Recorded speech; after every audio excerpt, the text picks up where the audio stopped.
Welcome back, everyone, to Lesser Known Operators. I am your host, Nicholas Allen, and my guest today is Michael Green.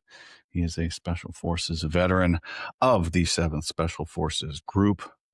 Spent his time there as an 18 Charlie. He is also the founder of Green Ops Inc. and a pro staff member at Sons of Liberty Gunworks.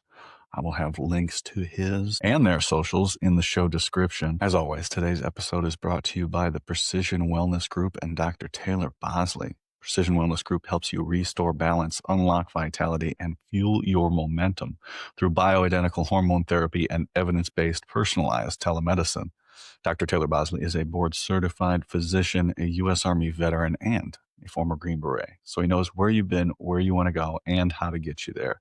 And he's an actual doctor that can prescribe you actual medicine. That's a bonus. So if TRT, HRT, hormone replacement therapy, testosterone replacement therapy, or peptides are something you've been thinking about for a while now, or just looking into, look no further than Precision Wellness Group and Dr. Taylor Bosley in Southern Pines, North Carolina, in person, walk-in, or telemedicine. Use code LKO20 on your consultation paperwork to save 20% on said consultation. Get your supplements for the gym at alphaeliteperformance.com. Use code LKO15 at checkout to save 15% on your order. I recommend the Pipe Hitter pre-workout or the creatine. They work for me. I hope they'll work for you as well. I do appreciate you guys. Please remember to like, subscribe, share, comment, pass these episodes along. Thank you for listening and enjoy the show. Michael Green, welcome to Lesser Known Operators, man. Thanks for coming on. Nick, thanks for having me on, Nick. I appreciate it. Absolutely. I'll scroll Instagram and then I'll just see somebody's content and I'll go, I haven't sent this person a message and I'd like to get to know this person. And of so many benefits of starting Lesser Known Operators and all that is now I can just say, I'd like to know this person so that they know me and I know them. And then we have that. I have this in my mind. It's this big 18 Fox whiteboard with pieces of string connecting everybody. And it's just another connection of this. It's all in 3D and I can see it's like a beautiful mind over there with the cones and the math problems. Nobody would be able to decipher it, but I could just keep adding the people and I love it so much that I can just do that. And, technology sucks and social media sucks, but man, if you can use it to your benefit, it's pretty cool. I really enjoy it. Yeah. Embrace it.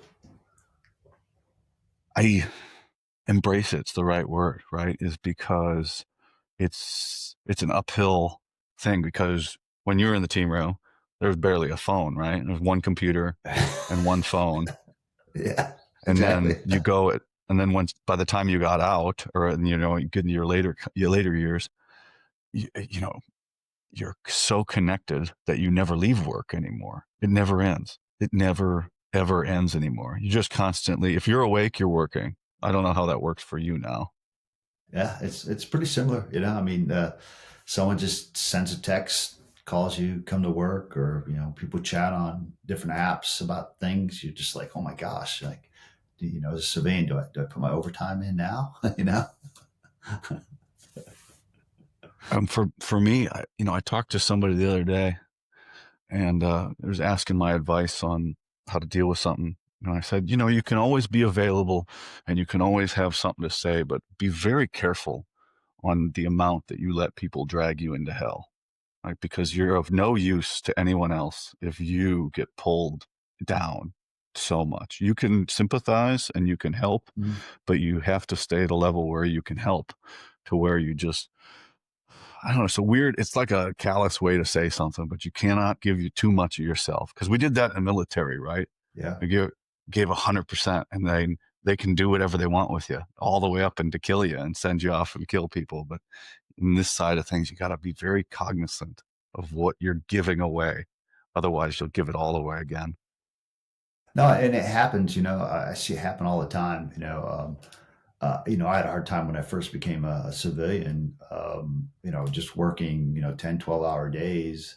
And then my supervisor looked at my timesheet and he's like, hey, your timesheet's not accurate. I'm like, God, it all works out in the wash. He's like, no, dude, that's time card fraud.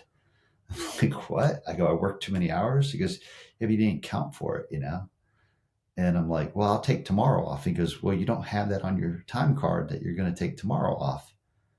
And I'm like, well, I just put straight eights because it'll equal 40 or 80 if you're doing a 40 hour or 80 hour 2 weeks, you know. He's like, no, man. He goes, we have rules here. We gotta follow the rules. I'm like, oh my gosh, you know. But you see it. You see guys that are just dig into it, and you know, the other thing is you. I'm sure you'll see this too. It's very common. Is the guys who are always there are the guys they always call. They don't call the person that's just, you know, like just that wants to avoid work, you know? And it's like, why don't you call the other guy? Well, because they're never there, you know? It's like, so you're being punished for being the good guy, you know? Yeah, But it's that same attitude. Sergeant Major says, I need somebody. I had a guy cancel on me. I had a guy cancel on me, I think it might have been yesterday even. And it was 10 minutes before we were supposed to start filming. And my wife's like, well, why did he cancel so late? I said, oh, the message, he had a contract come through. He's like, well, what does that mean? I said, if he says no, he won't get the next one. I go, my family's like, that's pretty shitty. I was like, that's the way it goes. You know, you always got to say yes. That's why the contractors get burnt out yeah, so bad. That's a yeah, stressful way of like, oh, I have to say yes, because it's not like when you're in the army, you say no. At least there's yeah, that fallback of like, they can't fire me if I say I can't go. But yeah. at least we did think that though. We did think that it was all going to end if we said no to anything, didn't we? Well, yeah. I mean, yeah. No, I know. So when I first got out and started contracting, the contracts were so volatile. I mean, you could literally like be on a contract, and then the next day you could get an email while you're overseas, basically saying, "Hey, we didn't get the contract. You guys are on your own." It's like, what do you mean we're on our own? We're in the middle of Iraq or Afghanistan. People are trying to kill us. Well, all your gear and equipment belongs to us, or the client or whoever we're working for. And it was always, the idea was 1 foot in and 1 foot out. So you may be on a contract, but you're looking for the next contract, you know. And it seemed like I spent every moment of my free time looking of what's available out there. And so when I was overseas, I was working, but when I came off back on like a rotation back in the States, I would do training because I was so worried that if I wasn't constantly working and taking a stream of income, that I wouldn't have a nest egg in between contracts. Because in 2005 you started Green Ops, right? Yeah, yeah. Was that part of the reason you just looking at the contracts? Because it was hot and heavy in 2005. But you know, I interviewed another guy that was Blackwater, and he goes, it was the Wild West, man. There's Oh, yeah. 100%, dude. It was 2005 was really was it was that's a Wild West is a great analogy. But so I got out. I started working for Triple Canopy, and I didn't start Green Ops until after we were. I went home on leave. I was supposed to come back to the same place, and they sent me an email and said, "Hey, we lost the contract." I'm like, we lost the contract. What do you mean? Like, what's that mean? Like, I'm home on leave. I'm supposed to be getting paid on a retainer fee while I'm here on leave in the States. Like, not anymore. You're not, you know? And I was like, oh my gosh. And then that's when I started realizing that this could be an issue, you know?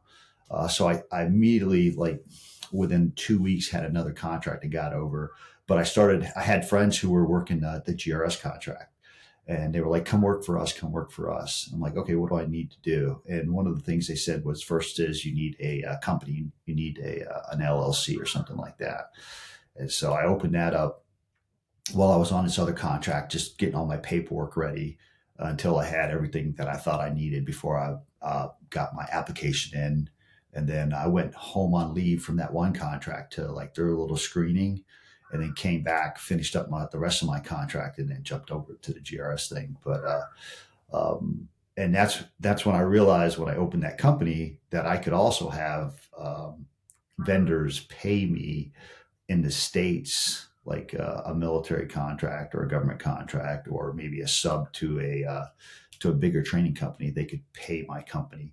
And the goal was really not, I mean, you weren't doing anything illegal, but you're taking your money and you're doing like a shell game. You're paying yourself a low salary. Yeah. And then you're giving yourself back, the money later in a different account, a different way. What a, what a, how long did it take you to figure all that out? Is it just like getting a feeling for it and saying, "Oh, is this how things work?" Because at this whole time, you actually have to go out and work too. Yeah. Yeah, no, it's interesting. I mean, the internet was out there, of course, in 2005, right? But we didn't have the amount of knowledge that we have today as far as like how this process works, or it wasn't readily easily available. So it was what I relied on with my peers. And the great thing about like SF is everywhere you go, there's like the G2 committee. The guys that are just going to go, oh, hey, this is what the test is going to be at the end, or this is how you do this, or this is what you need to. And so I relied on my fellow SF guys that were out there contracting with me, and basically they sent me their spreadsheets, what they do, how they write things off, and I would say that it wasn't as hard because of that, but it was still like a lot of research, stuff I didn't enjoy. I didn't enjoy looking up tax codes and stuff like that, but I mean, you get SF guys and they dig into something, man, they dig deep. I had one buddy, he had two companies. So he had one company that he basically got paid through, and it was his company that he advertised and used for everything he did. And then he had another company that loan that he rented every piece of gear or equipment, like his laptop, everything, none of it belonged to that one company. It belonged to the other company. And the idea was, if he got divorced, his ex would probably sue or take money from his company, or if he had was sued by another company or something like that, they would sue his main company. And it was a shell game. And I'm like, how do you learn about this? And he goes, bro, because I learned about this at ASOT back in the day. I'm like, all right, Oh, and dude, I, whatever. Yeah, like whatever, man. But he dug deep into it, man. you learn about that by losing everything on your first divorce as well. Exactly, and that's yeah, that's true. Yeah, And I mean, it cost me like $500,000 for my first divorce. And I there's a mean there's that's yeah, there's a saying, like, why is divorce so expensive? Because it's because worth it's it. worth it. Because it's Yeah. worth it. Um, what's the one joke? It's you're not infantry until your first divorce, and you're not SF until your second. Yeah, You know yeah. why? So you retired and then got right into contracting. Was that the easy No. low hanging fruit, or how was that So transition? I didn't retire. I got out at 15 years. My whole goal was to get out and do 5 years of contracting and then come back in the army. I was in a SIF. I was in a CRIF. Our main thing was break in case of war. There's a war going on, and we did absolutely nothing. You know, they wouldn't send us. I was like, oh, First Battalion's going. I want to go to First Battalion, and like, you can't leave the SIF. Like, what do you mean? I was like, well, I'm gonna have an AD, and you put me. You have to kick me out. Like, no, we'll put you on the B team. You're not leaving. And I'm like, this is crazy. Like, what's going on here? That's a great. That I've never heard that before. I'll have an Yeah, AD, and then you'll have to kick me out. yeah. But yeah, and we were just fighting and fighting to get over there. And it wasn't the company. The company was great. Don't get me wrong. The company sergeant major was great. It was at the group level that we were having issues with. Um, Went over to third group. We worked a deal out with them where we were going to, fill in, their stuff, uh, you know, SIF to SIF, and the company sergeant major, or not the company sergeant, the group sergeant major stopped that, said, hey, you're OpCon to this organization, but you're AdCon to us. That's an AdCon movement unless they ask for you. Then it becomes an OpCon thing. And it was just like, you got to be kidding me, dude. Like, and then because I got out and then two other guys got out almost immediately after that, they worked a deal out where they took a second battalion and they turned an entire company into a like a fill-in type SIF so that they could deploy the SIF, so they could get experience and guys wouldn't get out. But it was too late. I already got out. But my goal was to get out and then contract for 5 years and then come back in. So and then once you once you do the disability paperwork and you're over 30%, it is a pain in the ass to get back in. Like I went to MEPS 3 years in a row, and or it because once you get denied, you have to wait another year. So over a Mm. 3 year period, every year for 3 years, I just kept going to MEPS, passed everything. But as soon as they found out that I was, over 30% at the time, and it may have changed, they would say, "Hey, you need a waiver from a general officer," or "Hey, you're ineligible," or this or that, and it never worked out. Um, I know what you mean there. I once a week, and I call my recruiter friend and I say, "You guys got a waiver yet for medically retired Green Berets to come back in yet?" And he says, "No, but I'll let you know next week if they come out with one." No, it's impossible. It's a kind of a bummer because there's guys, in the SWID or on the B team that are 100% permanent and total, yeah, and then they're on drill and they're in back in. I'm like, I can do it, guys. Put me back in. I'll come back. And they're like, no, you have to. I would have to waive everything down to pretty much zero, all my disqualifying or my yeah. injuries. And I was like, I'm not gonna do that. I'm just gonna wait for the waiver to come out. So I think I'll be waiting for the rest of my life. Um, Every now and then I'll get in like really good prime mint condition. I'm like, wow, man, I feel great.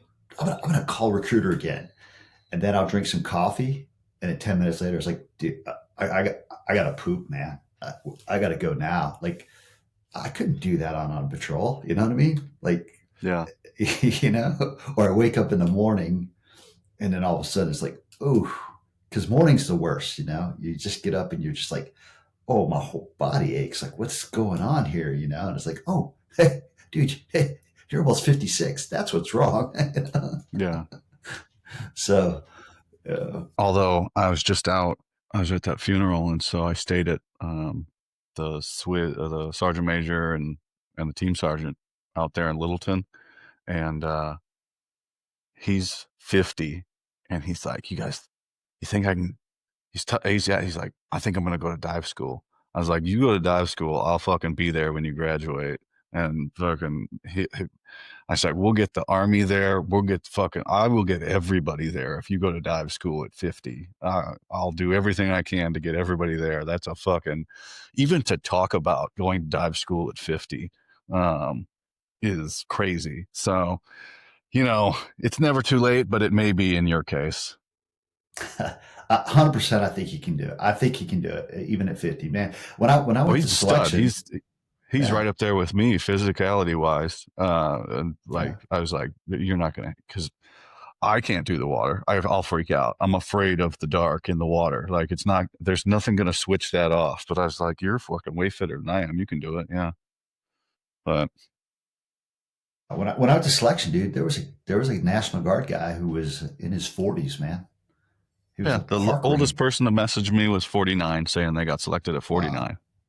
Yeah. that's so awesome. So Yeah, yeah, like the guard. What a secret that's not a secret. After I started learning about that, man, I left group and now I've started learning this. And the first unit to really welcome me back in was 19th and yeah, 519. And what a fucking secret those guys got over there that active duty, they don't know yeah, unless they look for it. No idea. No, we just think yeah. National No, Guard's no, useless, which my only no. experience with National Guard when I was active was they were useless. But that was just an atypical company that response and things like that. But whatever. I mean, they got a good Yeah, thing yeah, going over there. yeah, yeah. I mean, amazing. I can't think of anything else out there that has such people with the SF mindset, but with huge diverse backgrounds. They all have skills in something else. They bring a lot to the table. Definitely outside the box thinkers. We had a in the beginning. We sent when seventh group before it was going over to Afghanistan. We sent the Safal committee guys over, and they went over and were broken up just here and there to look at TTPs. And they said that they were with, I don't remember who they were with, but they were out in the field, and they were in one location, and their ANA counterparts were in another location. And I think they were with National Guard, no, yeah, they were with the National Guard unit. And they're like, hey, the ANA guys are taking fire. We need air support. We need this. We need that. I don't remember what they said they needed. Maybe artillery. I don't know. But they're like, oh, are you under fire? And like, well, no. And they're like, well, what's that matter? And like, well, unless Americans are under fire, we can't provide support. I'm like, well, that's our ANA. They're part of us. And he said this guy from West Virginia stands up, starts shooting. He goes, they're shooting at us now, buddy. Boom, boom, boom. And it's drew their fire. It was like, I never thought of that. What a concept. By the box, But man. yeah, no, brilliant. No, they've that surprises me though. If you well, I guess yeah, you get the VA thing going, and then you're kind of stuck. I know I'm stuck. But I did I have distilled down to this that goes, you know, a lot of the guys in group that stay and do a career, I mean, I love it. You can't ask anything more from somebody who does 20 or 30 years full career in the military. They did everything for their country that their country asked them to. Uh, but I think some of it holds them back from their potential. Like Oh they yeah, go down a path, and they hammer on it. And like I said, in the team, you're in the team room and you can't see anything outside of it. So you get tunnel vision on this thing you're trying to achieve, and you don't see everything you could be. And now I see everything that is at this weird spot I'm at, and go, I think the only way that I will be able to achieve the potential I have in my life is what I'm doing now. I think the military would have held me back because it's kind of rigid. I mean, you get a lot of leeway in special forces, but it is kind of rigid, and you can only pick so many paths. There's only so much time to do what you want to do, and the Army's going to have its way no matter what. But now I think I can at least live up to who I think I could be, and that's something that, like, guys, I think I don't know, they kind of lose some motivation in that as well. Of like, oh, and then it kind of dies off. 20 years goes by and pretty quick, yeah, and then yeah, all of a sudden, what am I going to do? And I've yeah, had a few guys reach out to me with the contract, and they go, yeah, that was a big mistake, getting out in the next day, going into contracting. And then I just put off the depression for 6 years or 5 years. And then I really yeah, lost everything. I don't know if, yeah, because you had to see that all the time, right? These guys will just step right off into, what is it? The khakis and a polo shirt, and put on a plate carrier and say, "Oh, I'm back," and then really tank their life after that. Like, it was shaky before, and then just ruin it all the way. yeah. No, I mean that's interesting because when I got out and I started contracting, it was a seamless transition because you're working around the same guys that you worked with while you're in the military. You're doing the similar projects and stuff like that. And so and then I would get back to the States, and not having that active duty ID card, it made me realize when I tried to do something, wait a minute, I'm not in the military anymore. You forget because you just got out, and now you're working around the same folks. It takes a while for it to set in, and then you adjust. But when you do adjust, it's a slight adjustment. It's not that bad of an adjustment. And then I would talk to guys who did retire, and then they got a job, I don't know, working at a desk somewhere. And, they'd call me up drunk and say, hey, man, do you miss it? Do you miss being on a team? And I'm like, bro, I'm still on a team. just guys are contractors, same backgrounds and stuff. So it was hard to relate to what they were going through at the time. And then as I slowly transitioned into sitting in an office and doing that type of paperwork, it just started dawning on me like, whoa. But I kept myself busy with green ops because it kind of kept me in the game of training, being on the range and stuff like that. But the hardest part for me was, coming back from overseas, being on a break in the States, and just being drunk the whole time, you know. And it got to the point where it's just like one day I woke up like, what am I doing? I gotta pack my stuff and get ready to go back over. And I'm just all my gains that I had from being overseas physically had been depleted, and it's like, man, I need to change something. And so is what I did was I took the training schedule that I had when I was on an ODA, and instead of team events, they all became individual events. And so I basically took that template and said, okay, at a minimum, before I go to the strip club, I'm going to do this, I'm going to do that. And I had my daily schedule or routine where I was going to the range like every other week. I was working out every day, maybe do jujitsu every other week or something, but just something to stay, active, send out resumes, look for other, side gigs and stuff like that. But, and then of course, after I did all that, then I would go get liquored up, and then just that cycle just continued, but because I still had that, something that needed my attention, like the company, the training side, that kind of kept me grounded, but yeah, it's so easy. I see it all the time. I see guys who, once they completely got out and then completely had um, nothing to look forward to, or I mean, no challenge really. Then you saw them just going down that rabbit hole, But Yeah. I've said on here a lot is guys, they really start to pull themselves out of whatever the funk is when you leave the military, when they create their own team or they join somebody else's. I don't view contracting as any different from the military. It's the same thing. You just have a different uniform on. And that is going to end too, because they're going to be done with you at a certain time. And maybe you don't get a ramp down. It's just a sheer cliff there. You get an email, your contract's not renewed, and then you're fucked. And yeah, we talked about that earlier, and that can be even more devastating. Like at least in the military for your whole time in the military, you know that probably 20 years is going to be, you're going to wind down to that, and then you're going to be done. Whereas in contracting, you can be done or go in on Friday and then you're not coming back in on Monday. But how do you think you would have fared if you didn't have green ops and you were dealing with all that? I think it would have been really difficult. I agree with you 100% when you talk about guys who did 20 years and they get out. Um, they're much more. They have the blinders on almost. I mean, when you're younger, you see the world, you want to conquer it. The older you get, you're just like, oh, I just want to sit back and relax. And if you're doing something like starting a new company, or like you're doing, it's work, and people they don't realize that, And If so you want if you want I to be thought good at like, well, anything, it's going to be work. Anything is going to be work. yeah, yeah, yeah.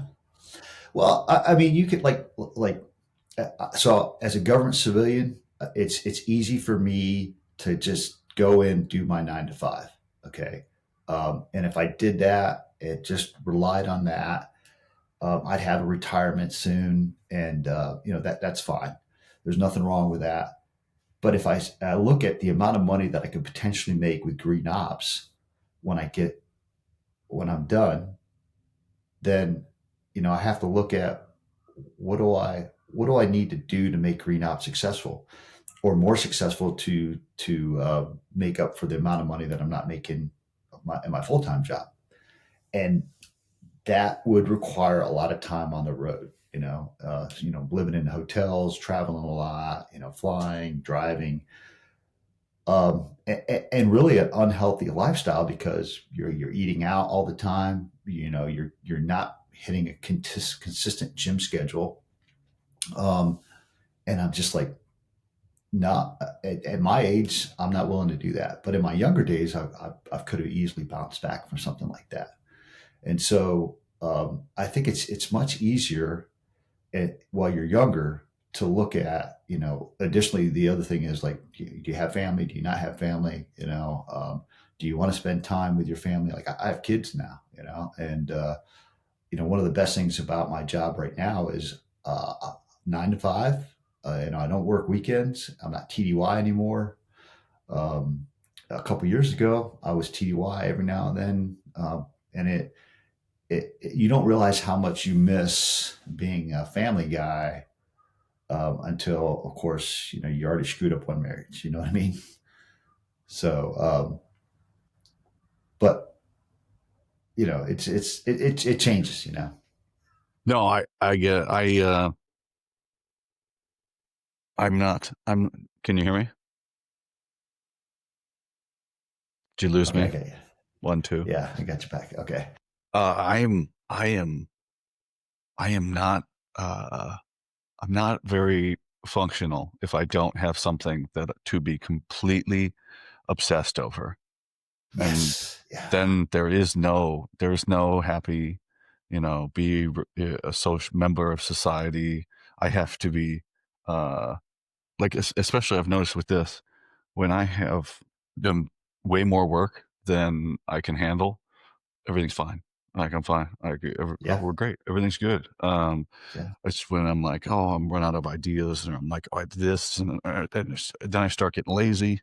Um, and this is how I was when I was trying to get my beret. It's like, oh, I don't care about anything else, and that makes it really, you know, other stuff went to the wayside, but oh, that's just how I function. I can't. I'm fine. I'm the happiest when I'm miserable. Like, or even if happy is the way to put things, but uh, it's kind of a bummer. But I'm enjoying being trying to do my own thing. I just need to. I need to get a job to fund this thing, in which I'm working on. There's a couple jobs where I don't have to leave my desk that I, I think I'm gonna get, but we'll see. It's gonna be another huge disappointment if I don't get them. Yeah. Well, I mean, if you keep going down the road that you're going, I mean, this could very well turn into something that's gonna, you know, blossom and maybe make you money. You know, you just have to figure out ways to monetize it. But you know, I would also say, from my perspective, is you know, when you're overloaded with a bunch of work, trying to do your own stuff, you're like, I need a break, I need a break. But you know, you get stuff done. And when you do get that break, it's the time that I have found that I'm the least productive. You know what I mean? It's when I've got 20 things going on at the same time that I'm actually more focused of getting stuff done. You know, it's Yeah, that old prioritize. saying. Yeah, It's That's a weird thing. I've been like that my whole life. I started working when I was 12, I think, construction, and not like, you know, you're sweeping the floors, like grown man construction, building houses, tearing kitchens out, yeah, work. And I did that until I left for the military. And I've just been the happiest when I've been busy. I don't yeah, want to rip kitchens out and remodel houses anymore. I don't want to do that. I want to, but like my little thing that I've made here, all the jobs that I want to get, ideally want to get, are offshoots of doing this, you know, or yeah, nonprofit or admissions for everything related to the military. So I've said many times is I don't think the podcast is the way forward, but holy fuck, is it good to network, to meet yeah, people, I make, I get to have a 2 or 3 hour conversation with new friends whenever I yeah, want, really. And yeah. who gets to do that? Nobody gets to do that. Amazing. You Yeah, never. And I get to sit down, we analyze some stuff, we give our opinions, you get the best pieces and the worst pieces of people's stories. And then I know somebody that I can either send people to for help or a job or network and all these other things, the benefits. So as I said, I don't think the podcast is the way forward, but it's the base that's driving the whole train. And Yeah.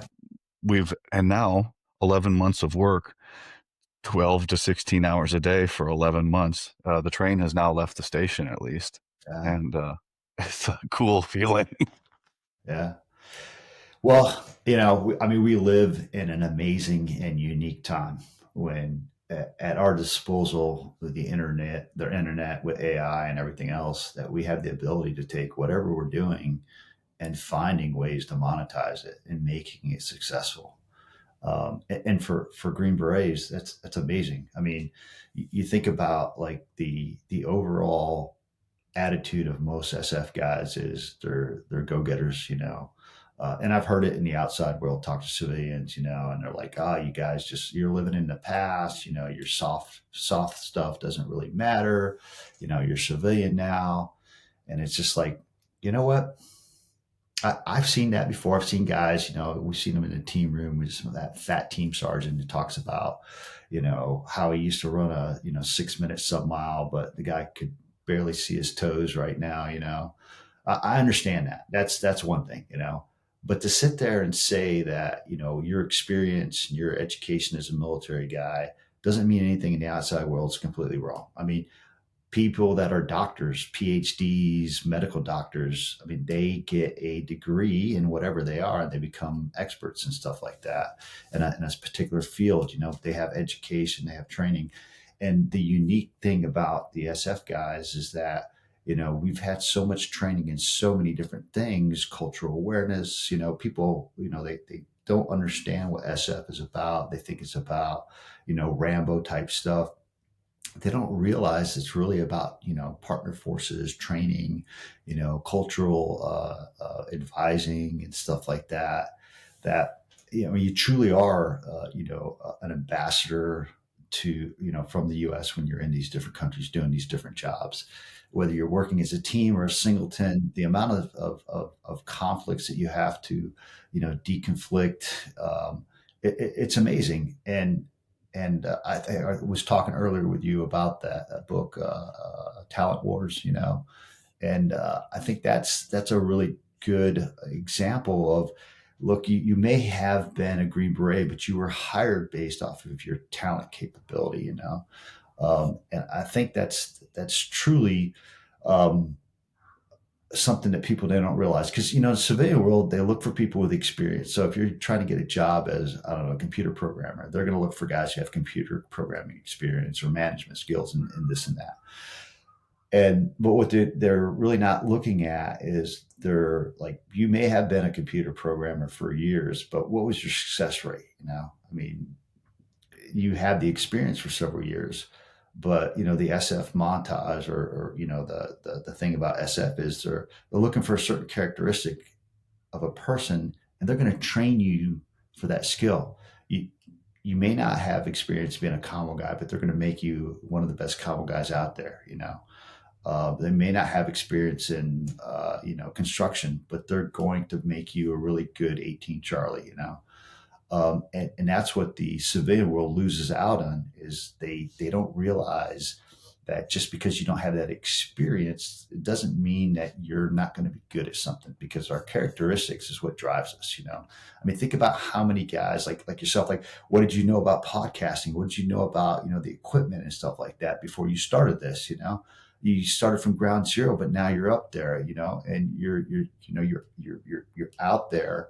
You're going to be successful because you're doing that. And we've seen it when we were in the teams. We had guys that, threw themselves into work. I mean, my hobbies when I was an SF guy was SF. On the weekends, I was shooting USPSA matches. On the weekdays, I was in the gym working out or doing jujitsu, just doing stuff that would make me better in the team room. Finding different workouts, finding new ways to get stronger, faster. We didn't have the Thor program, when I was in, and I'm extremely jealous of the stuff that they have today. I mean, the other thing I would constantly hear, from old timers once I got out, you go to the, whatever, GB club or something, or I don't know, I can't remember some of the bars around Fayetteville that they had at the time. You hear these older guys talking about, oh, these guys, they're not hard like us, and then I'd go out, and be working side by side with an active duty SF guy in Iraq or Afghanistan or some other weird place and find out, man, these guys are stronger, smarter, more technically advanced than I was when I was their age, and they're better than us, and it's that mindset, the characteristics, like the selection process is totally different than what it was when I went through selection. If you were tough and you could pass the psych test, you're probably going to get selected. You know what I mean? And the concept was the physicality, right? So the concept was you didn't have time to train on your own. Your units weren't giving you the time to train. You didn't know the standard. And so they were looking for someone who was self-disciplined to train on their own to make it through selection. Well, now you have all these prep programs. So the possibility of passing the physicality is greater, in my opinion. But the other thing is that the the testing that happens before you even get to the physicality is so great. I don't know if I would have made it past the assessment process to get to selection, by taking all these tests because they're looking It's for all certain relative. characteristics. It's all Yeah, relative. The people who passed back in the day would pass now. You can move all the people around. They're still the people who are going to rise to the top are always going to rise to the top. right. But the selection process today, I think, is more streamlined. And so you probably have a greater chance of passing if you have the right characteristics. So looking for those characteristics. And I'm sure we have our 10% of folks that get in, but we see them, they fail. They fail as Green Berets, and they get in the outside world. But if you have those characteristics, and you can see it, you don't have to be a Green Beret to be a badass or to be great at things. But we see it. Like we see our type of people in the civilian world, and we gravitate towards them because they have the same exact characteristics. And if they'd have joined the military, they would have been great Green Berets. And like we were talking about, like the National Guard program, I see guys that are civilians, and I tell them all the time, dude, you're doing yourself a disservice unless you join the Guard and go to selection because you'd be like 100 times greater than what you are right now. You know, Yeah, it, it's a tremendous. I want to say resume builder, but it builds you up as a person. As long as you have the skills there, they select the people for a reason, and yeah, they're very good at it. But nobody knows what SF does unless you're actually in the team doing the planning and stuff. We can sit here and say, "Oh, yep, I know exactly what Ranger Battalion does." For the most part, we can say what we wouldn't say, but everybody knows what Delta does, you know, or what's the Navy SEALs? What are the Navy SEALs doing? Okay, that got a little convoluted during the global war on terror, but holy fuck, and I said many times, you don't know what the fuck's going on when you're in the team room. And then you learn, and you go to the B team, you're like, oh my God, there's 5 other teams. And then you get to battalion. Man, I sat down at the battalion. I was a battalion tasking NCO as like a junior E6 because I was hurt, so I kept getting promoted somehow to a more senior Charlie position. So I was a battalion Charlie at like a year and a half in group or 2 years in group, and so they're like, you're the tasking officer, and Sergeant Major goes, yeah, man, you just got to take the emails, and then you got to go to the calendar, and then you got to get a guy go to the team room or go to the B team, and then get a guy and tell him where to go, and just if you got any questions, ask me. And then he was never there, so I just had to figure the shit out. But one day you got to send somebody to Ulaanbaatar, Mongolia, for 6 months to go be the only SF representative in the country, and yeah. then I need a guy to go to Ranger School, or hey, we need 2 people from Alpha Company to go to Best Ranger. Like, Sergeant Major, nobody's gonna be. Just go fucking find somebody. It's shit like that. So the array of things in our unit is unbelievable. I got sent to Korea with assumption of command orders as a staff sergeant, and they're like, "You'll be fine." And then SOCOR found out I was there, and I had to go deal with them and go to meetings, and I'm torn in between different commands and shit like that. And I'm like, I don't know what the fuck I'm doing. So you just got to figure it out. And there's shit like that going on all over the world with SF guys and other units. And there's a few crossover from different units and things like that, but it's you can't explain to somebody what we do or the skill set or the level to which you're going to have to figure shit out at certain points in your Yeah. career. And they go, Huh. well, and especially when I bring up all the time is training. Here, I'll ask you this one. And everybody I've asked give me the same answer. Did you ever take part in a training exercise that wasn't fucked up in special forces? All No, of I them. mean everything. Yeah. All of Yeah. them. Just a Yeah. disaster. I mean, the ones I Yeah. got sent on, I got sent out into the mountains in Korea, and I show up, and the sergeant major out there goes, "Hey, man, I'm glad you're here." And he hands me like 2 sheets of paper and goes, "I need you to run a training lane, just like Robin Sage." And that Yeah. was it. He goes, "All right, go handle it." And that was all the instruction I got. I was like, "What the fuck?" And I looked at the other guys and, do you know what you're doing? No, man, we're going to figure this shit out together, you know? And Yeah. and then everybody I talk to goes, and they start thinking about it because we all have this rose-colored glasses when we look back. And I go, think really hard about the conversations going on in isolation and in the talk and in the team room, and go, did you ever say, man, this is going really well? No, no one has ever said that ever for a training exercise in special forces ever. No, but the thing is that because we have so much training and planning, I think that makes it just happen, you know.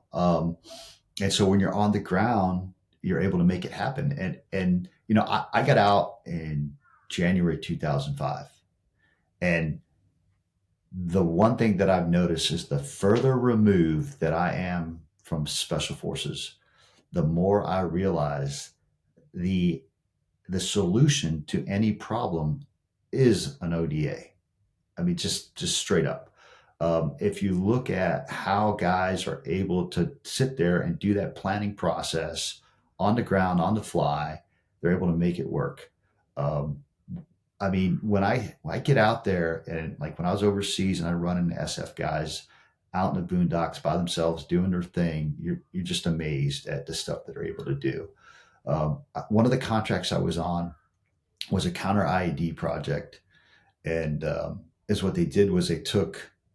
I mean, think about what's SF guys going to do with counter IED? You know, I mean, we're doing. It was all SF guys, mostly 18 Foxes, former 18 Foxes, doing a job where you were doing counter IED stuff. And I'm like, well, how does this make SF guys make us experts at this, right? And they brought in because you know what is it? One of the soft truths is SF can't do it alone. You need outside support. They brought in a law enforcement analyst. They brought in an MI analyst, and they brought in the 18 Fox guys. And they said, look, let's take this link analysis process, the yarn and all these strings and stuff like that. Use this new computer thing called Analyst Notebook, and we're going to develop a way to track and target counter IED stuff. And I'll be darned, man, they took a methodology that was unique to the government, that and just broke it. They said, we're going to do it this way. And I remember my first project, I sat there and I handed it to some guy who was a 20-year MI analyst, now working for a government agency. And he sat there and he goes, this is the most messed up process or assessment I've ever seen. And I go, well, I got to send it to a team in fifth group that's in Iraq right now, and they're like, well, I don't recommend you do it, but I'm evaluating it. I can't tell you what to do. And so I asked my boss, he could send it the way it is. I sent it, and the next day they sent me the storyboard with the money shot, and it worked. I was like, holy cow, it actually, the process worked. It wasn't because I was great. It's because I took a process that was developed by SF guys, a law enforcement analyst who sat there and, connected the dots differently. And I went back to that guy and he goes, wow, he goes, I'd like to know more about how you guys do what you do. And then now I think it's the standard for most of the counter IED stuff. They're missing a key proponent of that, and that's the people now. They train everyone in this process, but they're not soft guys anymore that do this analytical stuff. But it's just interesting to see that and that attitude of, hey, we can do this. So if you gave an ODA a problem and you said go fix it, they would fix it, but they wouldn't fix it themselves. They'd bring in outside sources. They would find other folks that were experts in it. And if you said, hey, we've got this incurable disease, and you took a bunch of SF guys, they don't know much about medicine. You got a couple 18 deltas, but they would pick the brains of the scientists and the doctors that probably know how to solve the problem, but don't realize there's outside the box thinking, and they would make it happen. And it's just Yeah. the tenacity and the planning to get stuff done. Just it's amazing. A friend of mine sent me a reel earlier today, and he's like, "What do you think of this reel?" And the heading at the bottom was, "What's the best characteristics of a great leader?" Oh, fuck, that's easy. That's easy from my point of view, from what I see of people tell me, right? And but such a hard question for people to answer, and it's knowing the correct limitations of your abilities, because we have a perceived limit of our abilities. That's incorrect. Knowing that you don't actually know what you're capable of above or below the line. Because I put it at weightlifting, right? I can put 315 on the bar and pick it up and it's light. And I can go back to 5 days later and I can pick it up and it's heavy.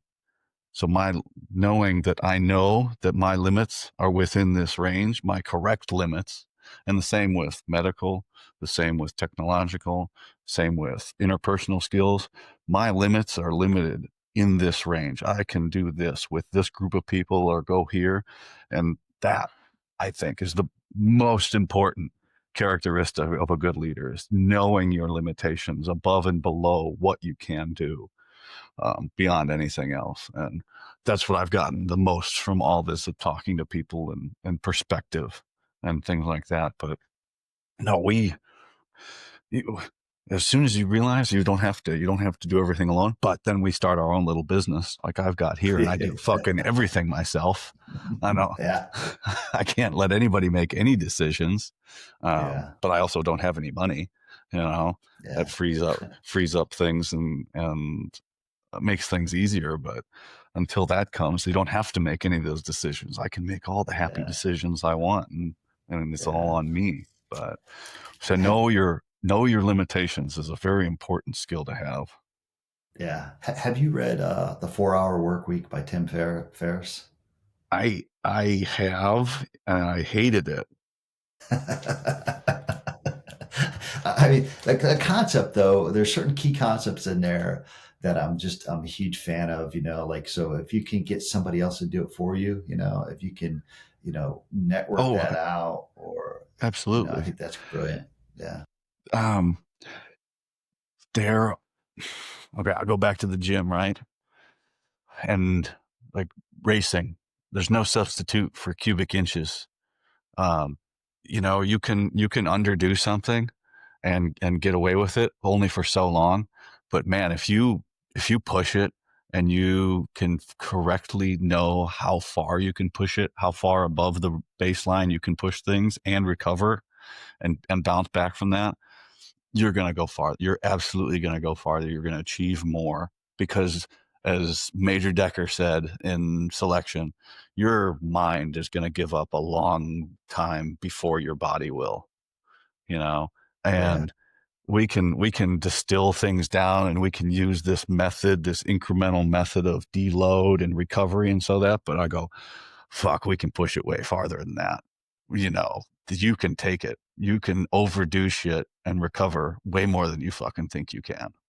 And the more you're able to do that, Oh the yeah. more your body will adapt, your mind will adapt. You'll start thinking faster. You'll be able to make decisions, be comfortable with those decisions. You'll be confident in your abilities. And, there's the easy way, and fuck that. Yeah, yeah, no, no. I think that's brilliant. I it's weird because they teach us all this stuff and you learn it just being SF. They bring a lot of it out in the Q course, but then when you get to a team, you're doing all this stuff, and I mean, they write books about this kind of stuff, about how to be a better person, how to be a great leader. I mean, hell, they're doing it. When I was out at SEER, they were doing some type of like scientific study, swabbing everybody to see, what their cortisol all levels were, and why SF guys were able to handle the stress. They published articles. You can do research and see what they say now about some of those results. Um, but they've got all these great books. I'm a huge advocate of reading these awesome books like Talent is Overrated, because it let me realize that what I already knew, but just never realized there was a process to it, that you could literally do anything that you want to do or become anything you want to become. They talk about different things in society where people failed at something and then they became great.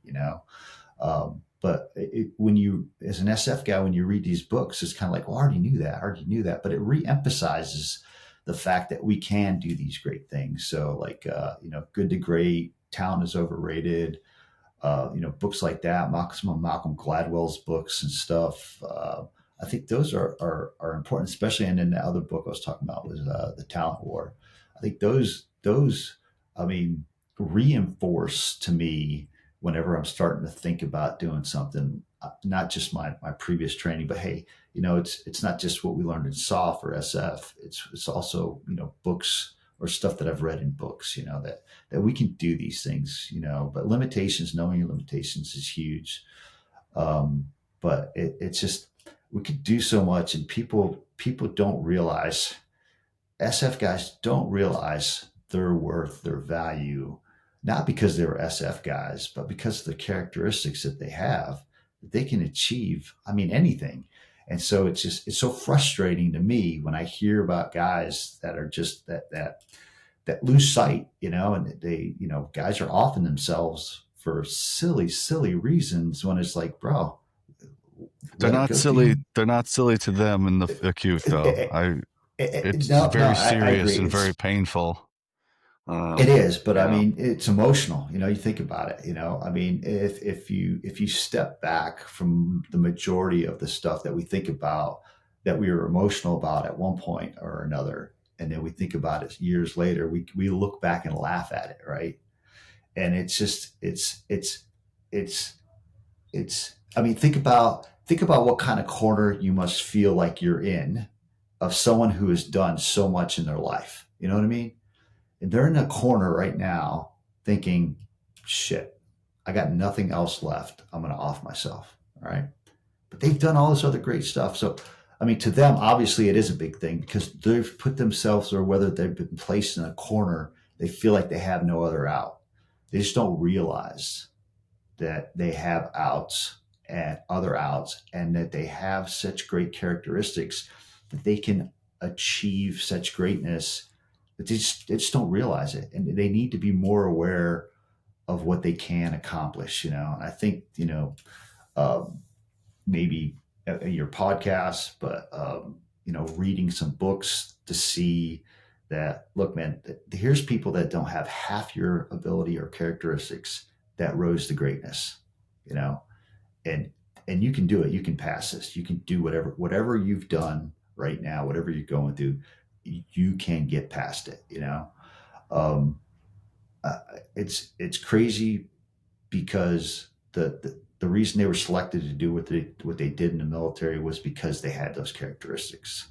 And we lose sight of it. I mean, it's just like when we get out, we forget of because the team we were on, was basically what we did, right? That was us.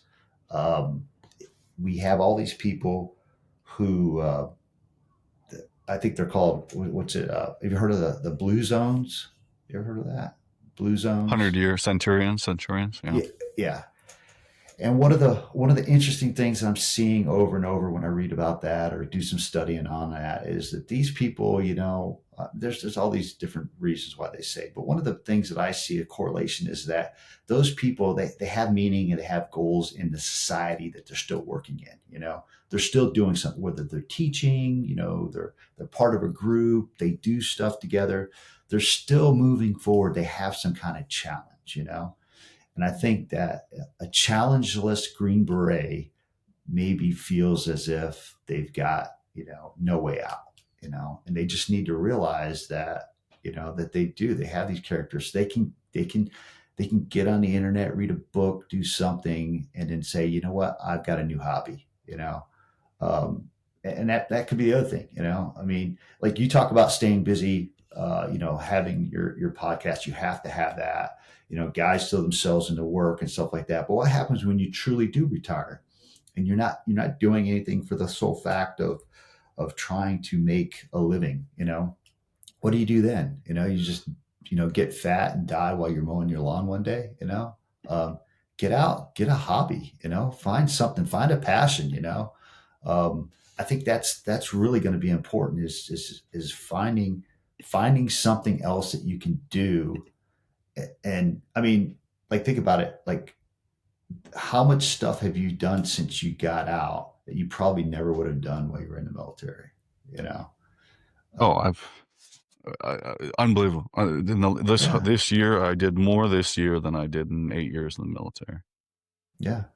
I mean, I got like I went to in my mind, I thought I would never, as a shooting competitor, be above a B class shooter. I just physically, I didn't think it was even What does that possible. mean? You have different classifications. You got Grandmaster, Master, A, B, C, D, and USPSA, right? And we Okay. trained with these competitive shooters that would kind of brag and they would shoot. And it's like, I don't have the hand-eye coordination or the fast twitch muscles to be able to move that fast, to be able to get there. And then I read Talent is Overrated. And then, I made masterclass like less than a year after I started reading that book. I was like, wow, it's possible. I mean, we could do it. And my goal wasn't to be a national champion, but it's a hobby. I mean, it put you somewhere. It put you to something like, hey, I can still do this. Even at my age, I can still continue to do these things. And it's just like whatever hobby I have that I could become too old to do, I'm going to find a new hobby. I'm going to find a new passion that I can do with my family. The other thing that helps me now, I think more so, is that having younger kids, whatever they're doing, you send them to different classes, I can go and help out, or maybe join a class with them or something like that. But you just gotta stay active. You have to challenge yourself no matter what. And it's it angers me so much to hear about some of these guys that we know that are just put in a position where they feel like there's no way out. It's like, there is, bro. There is a way out. It's control. It's the loss of control. Yeah. We got everything right in front of us, two hands on it. We know exactly what to do if things go left or go right, and then we lose control, and then that bottle's over there, it's talking to you. Mm, It's like, yeah. hey, let's get a little more out of control. We'll feel a little better, and then you start having a conversation with yourself, like, oh man, I don't want to be in pain anymore. And then there's nobody around and you're isolated. I get it. Yeah. Yeah. It's tough. And so you say, you can read a book. These books, I don't know what's in these books. Uh, this is, my big thing is, people don't read. So, you only get so many paths of, this is Yeah. how I embody my section of how I'm going to influence the community, right? Is people don't read and they don't listen, but they will watch what you do. So if I have somebody on the show, I like to buy their book, get them to sign it and send it to me so I can have them back here. That's me supporting my friends. But if you got an Yeah. audio book, I'll buy that shit too and I'll listen to that. I will not read your Yeah. book, and that's not going to fucking happen. But Yeah. I will listen to it. But Yeah. But that what's that, right? Because I get jealous. I go to people's houses, not really jealous, but I'll look at all their books and go, how the fuck did you read all these? Yeah. Yeah.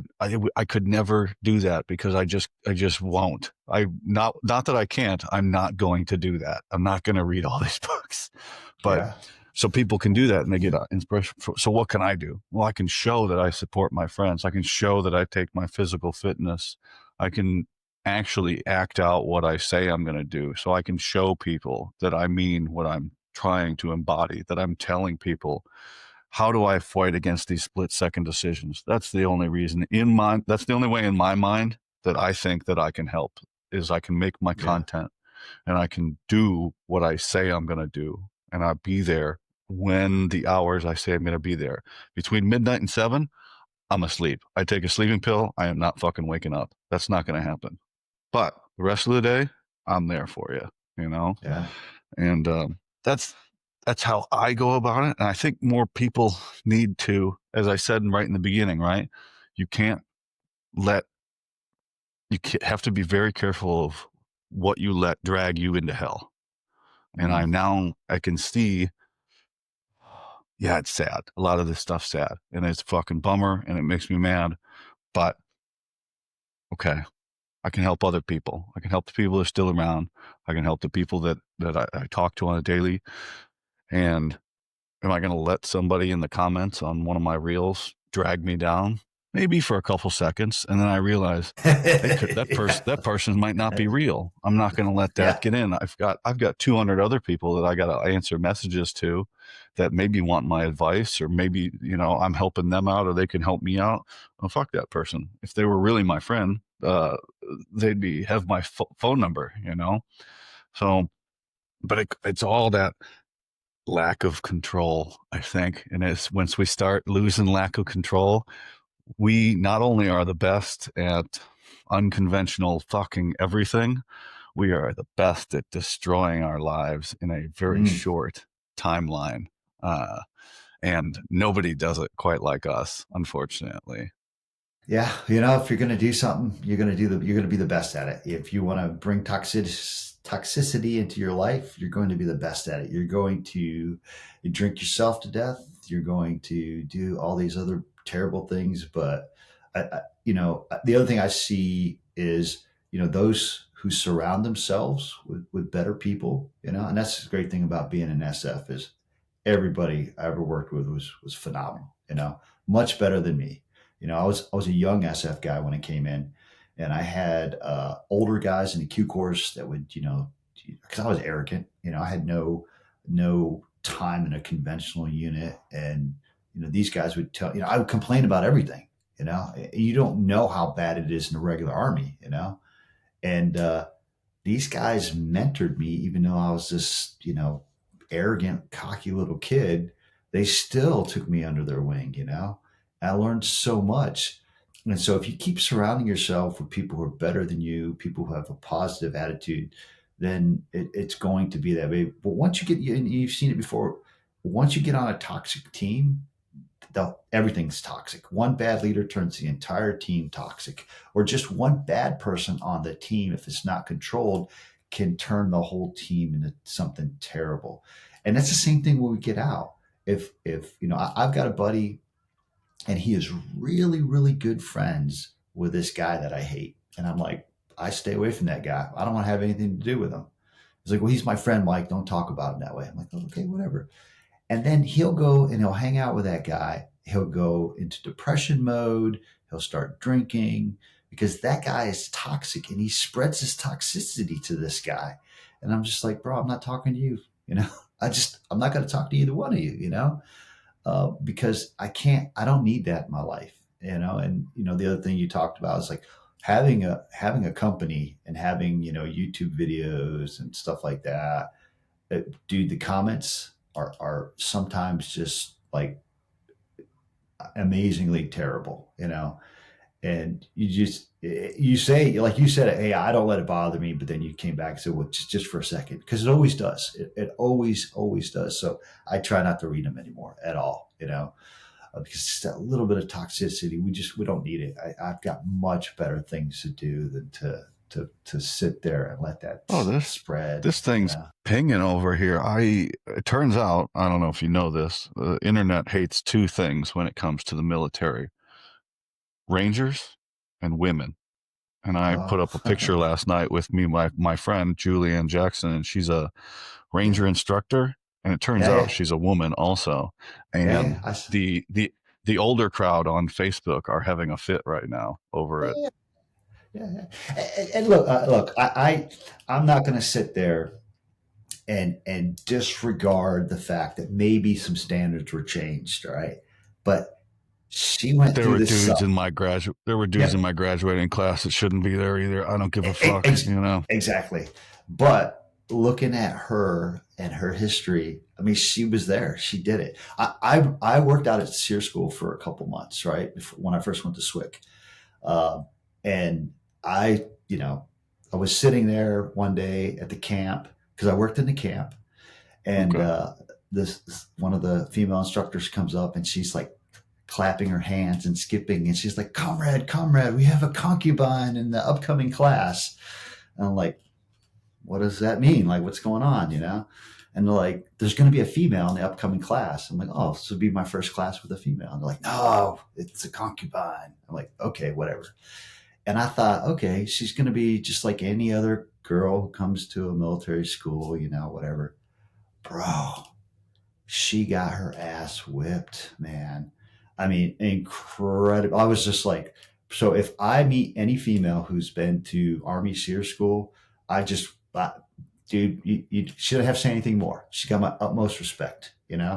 And so your friend, she made it through Ranger school. I don't give a shit what anyone says. That sucks. No matter if the standards are changed or not, that school sucks. I went through Ranger school. My Ranger tab should be longer than everyone else's because it took me so freaking long to get through that damn course because I got recycled. That school sucks, man. Yeah, Shout out to Robbie Garnsey. 3 separate trips to Ranger School to get his tab. And he did good for Desert him. Phase, I think, twice. Once or twice. I didn't So think Desert Phase was that bad, but Mountain Phase I thought was the worst, and I had to go through that thing twice, man. I tell you what. Oh yeah, when I was in the Q course, in between phases, um, there was you had a work cycle, right? And so I had to go out to SEER school, and this was in like 1990, right? And so I went out to SEER school as a guard, and dude, they would spit in your face back then. And I was like, oh, and so I did not want to go to SEER school after being a guard out there. I was like, want and SEER school was not part of the Q course when I went through. And so when they came down and said, "Hey, we got slots, they want people to go to SEER school," I was like, "No, I'm not going to go." And then next thing you know, everyone was gone, and I was the only one in the company. And they're like, "You're going to go to SEER school." I'm like, "Oh, you're fucking going, bro. yeah." Oof. Oof. So were you a Rep 63 then? Is that what that's called? No, no. So I went in to the national or went in the reserve while I was in high school, and then so I went to basic training in between my senior and junior year, and then I went to my MOS school, and then a buddy of mine had his father was in 20th group, and I was like, well, I'm going to go on active duty and go, special forces. And he's like, you can't go straight to special forces. And I'm like, what? What do you mean? And he's like, yeah, I was like, well, then I'll probably go to range battalion or something like that. And he goes, well, I can get you into the Q course from here. I'm like, really? And then so he took me down to the SF recruiter in the SF 20th National Guard group. And then they said, "You want to go to the Q course? You just have to come over to our unit and then we'll send you to the Q course." And so I had to go. It was a longer process because I had to go to jump school. I had to go to PLDC and then selection and then on to the. So I would go, come back, go, come back, go, come back, as opposed to being on active duty for the whole time before I went to the Q course. So yeah, It's always so that's when it was what phase 1, 2, and 3 or something like that. actually, it started phase one, two, and three when I got there, but before I left, it was phase MOS phase first, and then we called it phase 13 because they put one and three together at the end. And so I ended up going, yeah, yeah. So I had guys in my class that had to do the whole thing over again. They had I had a guy in my selection class who was an 18 Delta, who was about to graduate, and then he failed something, and then they're like, "Oh, you never went to selection, and so instead of getting recycled, we're going to send you to selection." Day negative It's 14 recycle. Yeah, yeah, it was weird, and we're like, but the guy was amazing, had a ton of experience. He, like straight through selection, no problem, But he skipped the MOS phase and then ended up finishing, the last phase or whatever. It was just some weird stuff the way it was back then. Oh, I got another board over here. Side project. It's also imaginary, but I'm trying to come up with the last hard class, and I've zeroed in on the year 1984, and somewhere in 1984 is when there was something going on with cheating with land nav, because up until the point where they put point sitters at the stakes, um, there was only a surveyor stake with a punch on it in the fucking dark in the woods. And the guys that did land nav pre point sitters said you had to fucking walk right into that thing in the dark. Otherwise, you wouldn't find it. And Yeah, I went, that's fucking tough. So because land nav, I think, is the only hard part of selection. And then it drops off severely from there because so many things you have to be squared away in so many different areas: your physical yeah, fitness, your calm under pressure, your ability to land nav, and then not freaking out. It's dark, all kinds of shit. So I think that's the peak of selection is land nav. So in 1984, sometime when they put point sitters there, and it made it a little bit easier, and then they started putting chem lights on it, made it a little bit easier. But can you imagine walking around in the dark and just going, I swear this point's here somewhere, and you just go back to the intersection and you keep shooting back and trying to walk into a stake in the dark. The unreal. Yeah, course has been changed and cut up and moved every type of combination and way you can imagine, and now it's, what's the word they told me now? Optimized. That's what it is. yeah, Now it's optimized, and whatever the fuck that means. And yeah, um, I guess after they're finished with optimized, they're going to be de-optimized. They're going to go back to mize. I don't know what the fuck, but they're always changing shit. yeah. While you were going through the whole process, did you know what you were getting yourself into, or did you just make a decision and go with it? No, I don't think any of us really knew what we were getting into. I think having being in an SF National Guard unit to start, you kind of had a little bit of an idea. You're talking to other SF guys, um, but I mean, at that age, shit, being a teenager, man, I had no idea what I was getting into. Um, No, somebody asked me, said, do you know what you were doing in the military, or did you know what you were doing in the Q course? And I went, fuck, I didn't know what I was doing in the military, let alone the Q course, let alone base. Like, I didn't know what I yeah, was getting myself into at all. yeah, I just, you know, you never know. You find out, and what's it? You graduate, they hand you your beret. You don't even get to go to Peg 2. You're still in Peg 1. They just turn it a little bit. yeah, You're like, okay, here's your beret. Now you're a fucking new guy again. You rose to the top of SWIC, and then you back down to the bottom of the barrel again. yeah, No matter what rank or what experience you had in the previous life. Now you got to go start back over at the beginning. And that's yeah, everywhere. And then the sooner yeah, you yeah. realize that, the easier it becomes. And you'll be fine. I'll be fine. So, And so the first team I went to third group, right?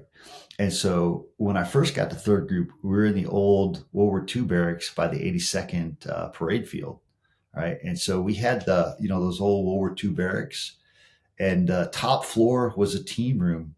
And I walk in and there's nothing in there. And they're like, yeah, we got this new area where we moved all our stuff to. And so I go over to the new area in third group and I walk in, and it's an empty team room. I was like the third guy on the team.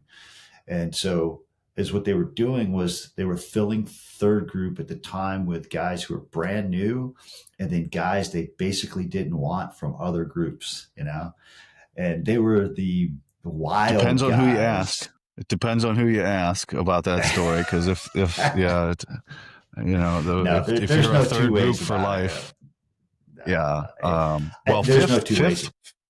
fifth left, and then some of the guys that stayed that never didn't want to leave Bragg, like fought tooth and nail to stay there and form third and stay with Well, maybe third. first battalion, but second battalion wasn't online, right? So I was getting there. Second battalion was online, and I'll say this: it's not a negative thing to say that these guys were not well liked in other units because they were outside the box thinkers, which I think personally years later turned third group into such a great group of of all the groups, because you had these guys who would question authority, who would just push the limits on things, and they were deemed as troublemakers and stuff like that. But you need those guys. You just really don't need a whole battalion full of them, But and that's why they integrated with other guys coming in from all over. But I don't I really don't mean it as a negative thing because again, outside the box thinkers, man, they really did. I mean, we were working on limited budgets. We were going TDY without TDY funds. We were having our separate rats taken away, and we still got the missions done. And we did a lot with nothing. That's why they say dirty deeds done dirt cheap. It's unbelievable the difference between the groups, Yeah, yeah, because even now I over this road trip over in October, I went to all the groups, and got to see all the different bases where all the groups are and drive around. And you don't get to do that yeah, when you're in one group. You know where your group's like, so you think, yeah, yeah, okay, this and that, and you have some assumptions and things like that because all your buddies you're fine in the Q course. You're all your it's the Q course group, right? And then yeah, everybody splits off. These groups are not even in the same regiment. They're its own separate yeah, island. yeah, The South American guys, they are living in South America, speaking yeah, Spanish in the yeah. team room 100% of the time. First group, fucking weird. Obviously, Oh where do yeah, we go? We go to weird places in the world, yeah, just like yeah, seventh group does. Only it's a lot more strange and less yeah, rules.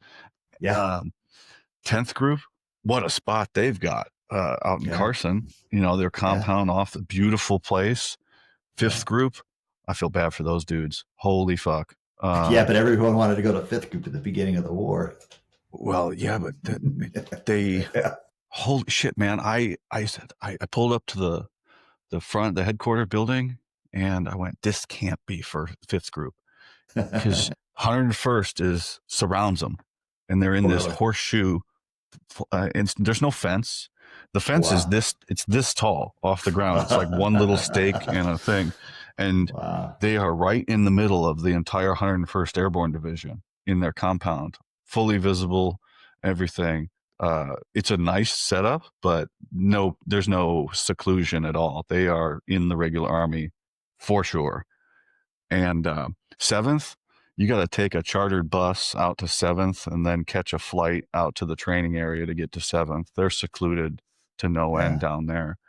And so it's so different, the vast differences. So when people say it's differences and things like that, but the culture from inception to where they are now is completely influenced by their area of responsibility and things. So Yeah. these, you know, you'll have people completely different temperaments and all that, and not the same, completely Yeah. different paths in life as well. It's pretty crazy to think Yeah. about as No, well. no, no.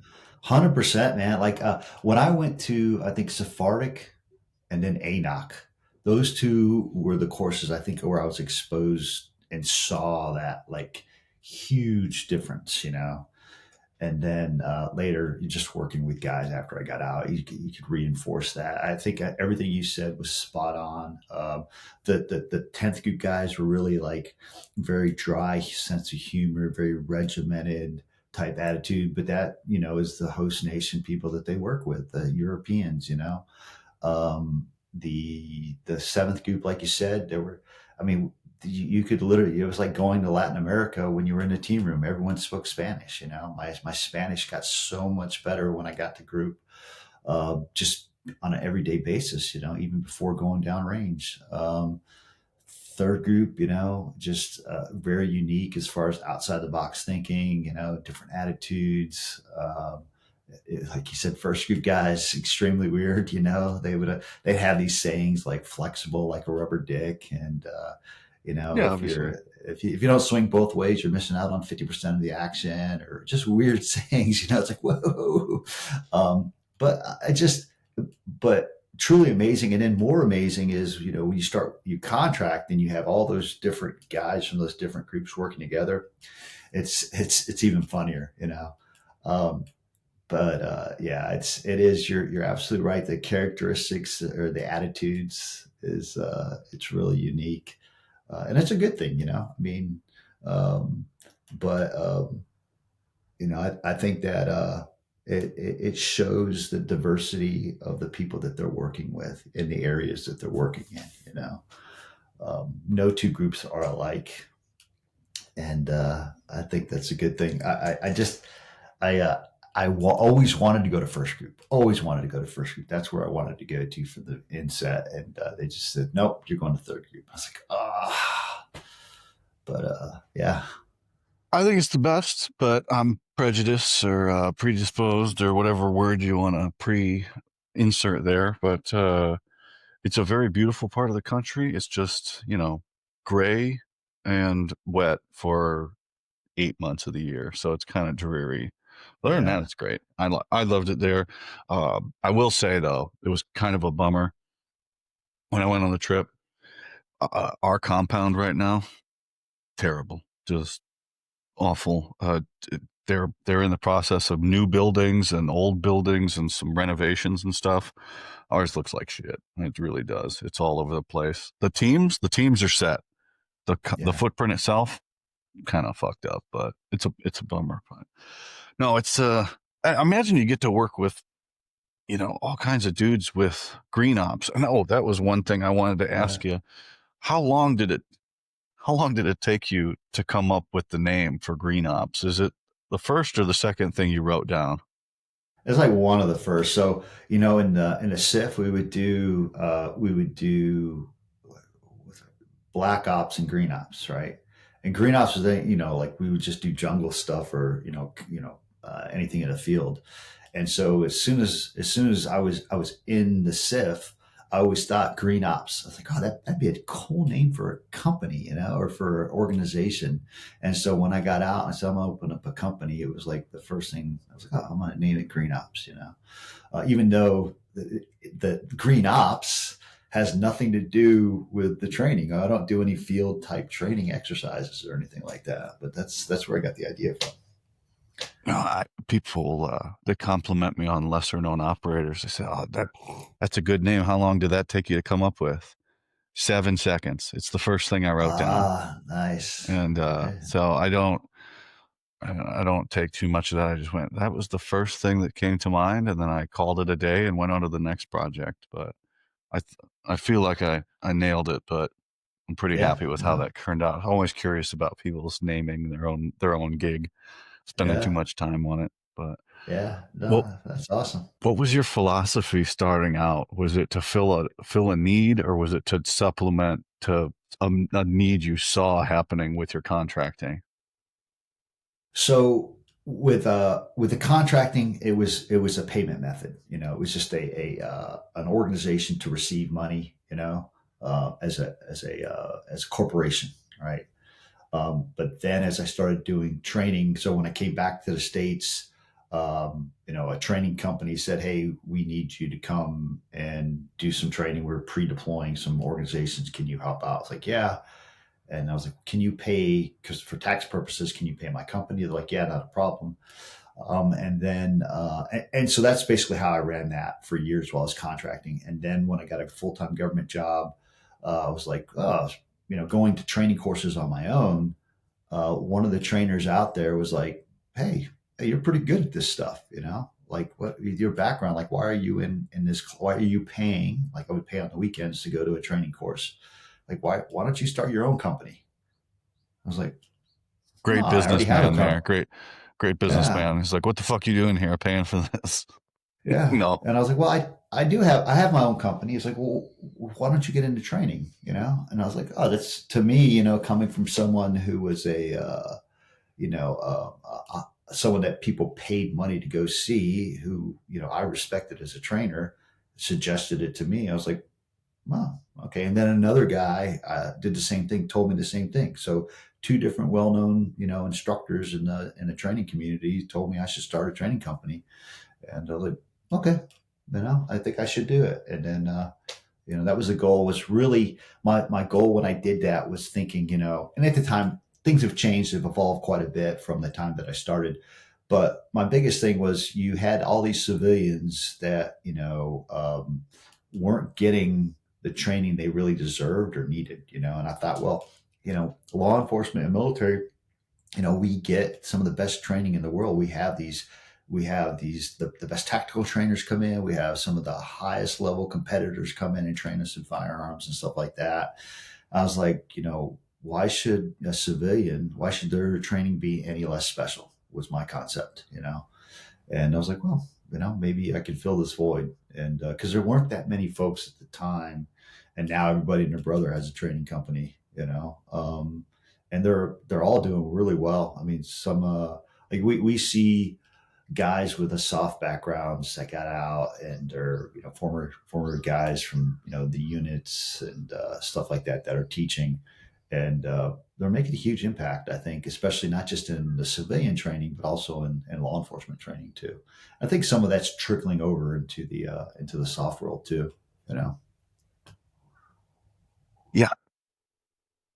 I sometimes, because I'm always on my phone and I see just page after page after page of guys that have their own training, business, firearms, tactical, whatever, right? From tactical riflemen all the way to, my Pineland consulting over in Ohio, right? He just does his little county.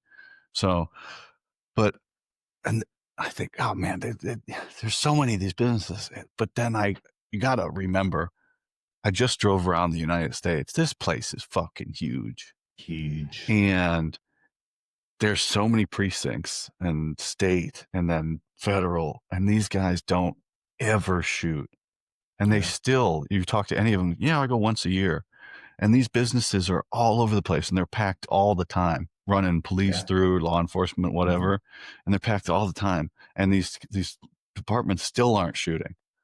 Yeah. It's Yeah. just like, Jesus Yeah. Christ. It's Yeah. there's more work to go around than you can, but then it's always budget. Like there's always some Yeah. budget constraint whenever I talk to cops or law enforcement and things like that. So it's a need that seems like you can't quench or stem the fire of the need at the moment, no Yeah. matter what you Yeah. do. Yeah, I think with our military training, let's let's go back in time. So when I first came to SF guys could not shoot. I mean, literally, like, we went to the range the very first time, and one of the guys on the team is like, "Yeah, let me show you, young buck, how to do this." And he cups and saucers his pistol, and something like you'd see like from Charlie's Angels, and starts shooting, and it's like, dude, I'm the new guy on the team, and even I know that's not right. That's messed up, bro. You know. And then they started the SFAUC program, and the SFAUC program changed everything. I worked as a SFAUC instructor for a little bit, but the initial teams coming through were they learned, they were hard learners, right? But then as years went on, and you saw the development, guys who'd already, their whole team had already been to SFAUC. When a new guy came in, they were already spinning him up on basic, just how to draw stuff. So as a team came the next year to SFAUC, they were like this much better, even with a new guy. And now, I mean, the the the the way that they shoot now is phenomenal. The way they move, phenomenal. The thing that I think that any SF guy needs to do is I think they need to spend 6 months of time shooting competition. They need to get out there and shoot USPSA, and they learn so much in competition that they don't have to continue to do it. But I think about 6 months of shooting like 1 to 2 matches a month, their development will get that much better. Their training methodology will change and stuff like that. And then they just bring it back to the team. And then once they've done that, that they're going to be way better shooters than they were when they first went through. But you learn proper drive fire when you're doing competition. You learn ways to get better, to be more efficient. I mean, you have hobbyists. I remember the first USPSA match I went to. This guy crushed everybody, and I'm looking around and I'm like, "What the heck, man?" And I'm sitting there with guys who were in Delta that were shooting in my squad, and I'm like, "Hey, bro, this guy in Delta with you?" And they're like, "Well, we don't. This guy, no." And I start talking to the guy, and he was a telephone repair guy. Holy cow, man! Like not even closely related to anything that the military or law enforcement does. Um, but yeah, there's just so much to learn from competition. I think any SF guy out there needs to do it. And guys will have their saying about competition. It's not real world. Yeah. Neither is shooting flat paper targets on the damn flat range. For SFAC. It's not the same either. Just get out there, do it, and then come back. And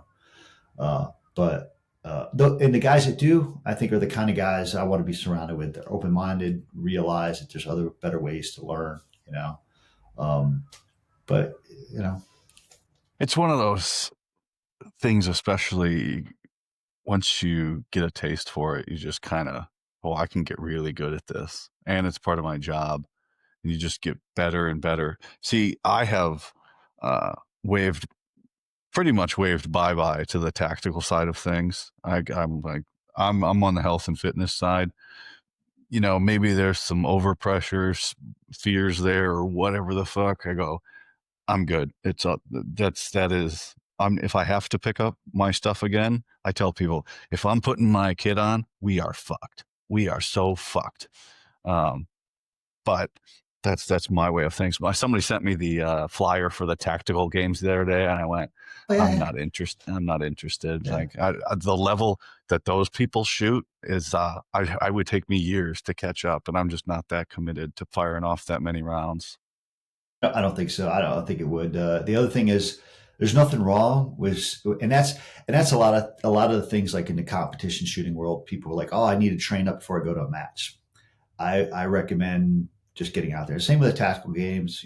I never did a tactical games, but I helped train people for them. My wife competed in them, and I will say that get out there, do it, and have fun. Don't even worry about winning. And Wouldn't worry about that. I would want to do well for me. Like people, like when I yeah, go to the gym, I want to do well for me, yeah, and I have other stuff. Like, I'm just not interested. Like the whole competing yeah, against other people thing, is really going away.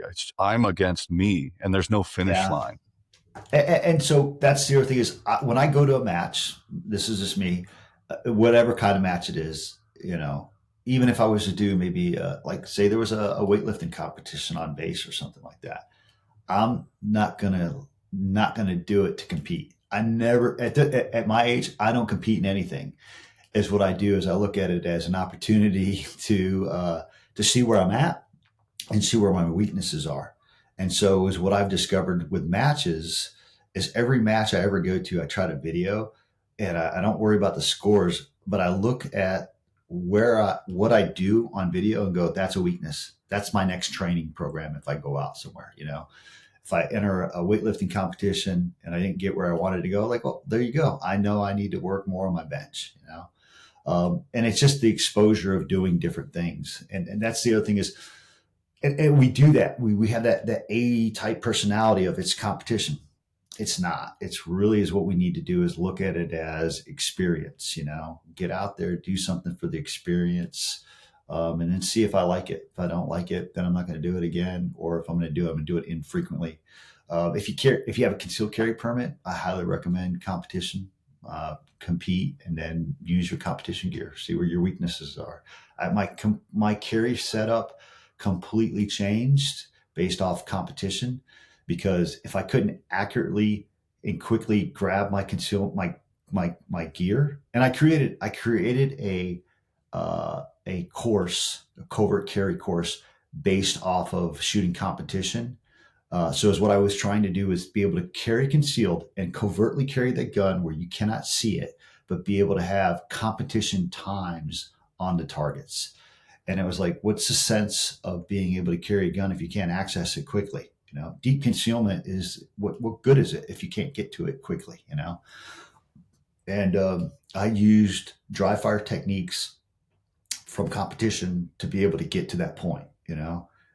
Years ago, like somebody once told me, one of these competitors who was really good at at appendix carry, told me that he thought it was impossible to be able to draw from side carry, from concealment in the times that I was able to do it in. And he goes, until I saw you do it, I thought it was impossible. And he goes, now that I see it, he goes, it's I see how you did it, because I used dry fire techniques from competition to get there. So everything's doable. And it's like, I don't want to be a liability to anybody, no matter what age I get to. I still, like, I haven't shot a competition 2 or 3 years, but I'll still dry fire. Not every day, not like I used to, but I'll still dry fire, so that if I ever have to touch that firearm, that it's not going to be like the first time in 3 years. I've still touched something and still presented it and still acquired sights and stuff like that. That just to maintain that feeling. I don't have to be competitive to do it. You just never know. I mean, I'm not John McClane. I'm not going to be at the what's the Nakano building or Nakatomi whatever. Plaza. Yeah. So it's probably not going to happen. But I'd like to say, hey, you know what? I would feel ridiculous if somebody said, hey, can you shoot this gun? And I'm around a bunch of cops or something like that. And, I'm like, oh, I'm a former Green Beret and run a training company. I don't know what I'm doing. I mean, just I want to be able to be, I want to be helpful to people, not a liability. Yeah, I no, nobody wants to be a liability. But the same side of it, someone says, can you shoot this? I go, I don't fucking know. Let's find out. I Yeah. don't know. Maybe I can. Maybe I Yeah. can't. Yeah. Yeah. Can you move that piece of heavy equipment? I'll fucking figure it out. Yeah. Well, I'm gonna figure it out. It might not move how you want it to, but it's gonna move. So Yeah. I I remember years ago when CrossFit first came out, before it was popular. I remember reading something. Somebody had given me like some CrossFit material or something like that. One of the interesting things I thought about there was the guy, Greg Glassman, had said something about working out, and then said something about start a new sport like every year or something. Try a new sport or every 6 months. I can't remember what it was. And I thought that's a fabulous idea. You know what I mean? I mean, think about how well rounded you can be if every 6 months or every year you dove into something. And to this day, I try to look at that and say, well, once a year, let me try and look at something. And then one day, maybe I'll find something that, I want to delve into longer. But even if I do, I would still want to try like new things. I did kendo. I did kendo for over a year, and I learned so much about footwork, closing the distance. And I just thought none of this is going to be relatable to anything I ever do in society. I mean, no one carries a freaking sword around chopping heads off today. But man, let me tell you what, if I have a stick and I'm out in the real world, the ability for me to close in on somebody and hit them with that stick is amazing now. I'm like, wow, and I'm not great at it. I'm far from great at kendo. But the other thing was my ability to block. So like I was sparring with some dudes who had no idea what they were doing, and for like several minutes they're swinging and not one thing hit me, and I just hit them in the head every now and then. And I was like, wow, it's like playing with a mouse or something like that, or cat playing with a mouse. It's like, wow.